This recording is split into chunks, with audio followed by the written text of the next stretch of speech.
For my family and our book of memories, I've written a short story, The Root Beer Float Revival, which I'd like to share with you today. I'm Christine Boersma Smith, founder of RadiantJoy.us and author of Joyful Seasoned Women, a guide to bearing fruit and radiating joy in your second half of life, and two other books. If you followed my podcast for some time, you may already know my mom, who was a guest on the podcast back in October of 2023 on her 100th birthday, episode number 10, Full of Life at Age 100. If you never saw that one after today's episode, you might enjoy checking it out. Here's the story. Our always vivacious mother passed away recently at the age of nearly 102.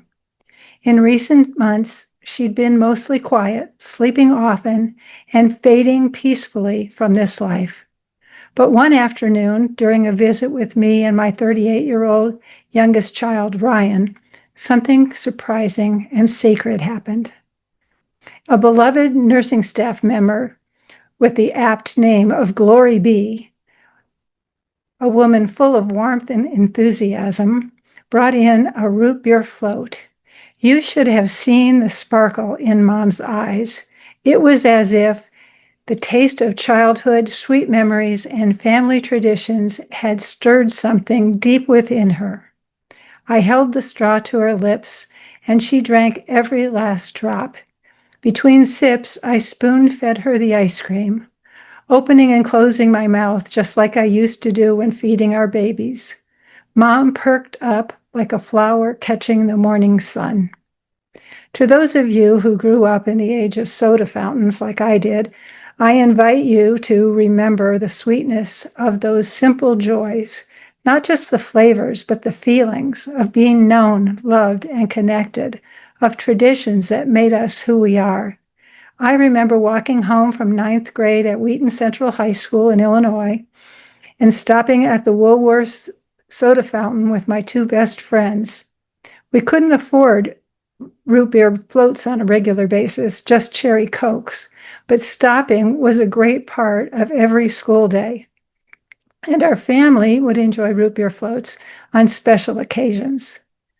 On the morning after the root beer float, Mom, who was called Grand Marie by the next generations, motioned to try her grandchild's strong mocha coffee. Mom finished that coffee and then spent the whole day, wide awake. It was perhaps her final full day of meaningful conversation. She was dressed in a happy purple print top, helped into a wheelchair, and we brought her down the corridors to my father's room. Mom reached across the tangle of medical equipment to hold my dad's hands, the man she'd been married to for 77 years, going on 78. And she smiled and she whispered, "We've been together all these years." My dad said with tears in his eyes, "I don't think any couple has ever loved each other as much as we love each other."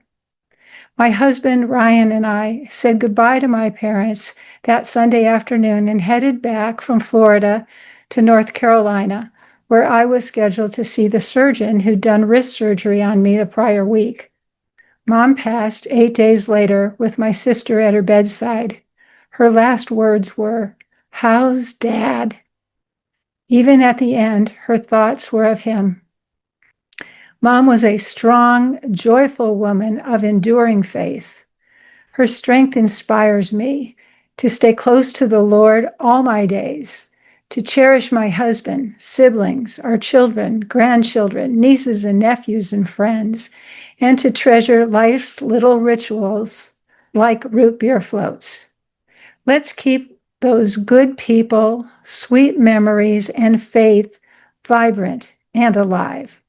Because sometimes a root beer float is more than just a treat. It's a reminder that love, joy, and connection don't fade. They linger, revive, and refresh us, even in the final chapters. I'm going to put this story also on my blog, along with short, informal videos that were taken as the events of this story were happening. Thank you so much for joining me. God bless you. Till we meet again.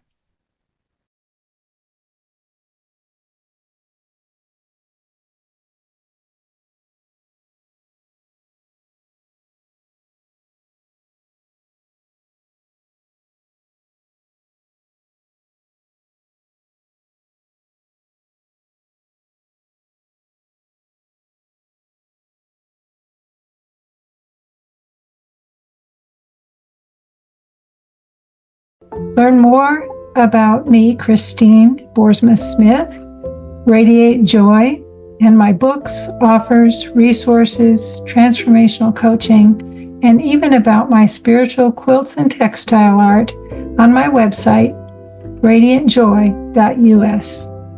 God bless you.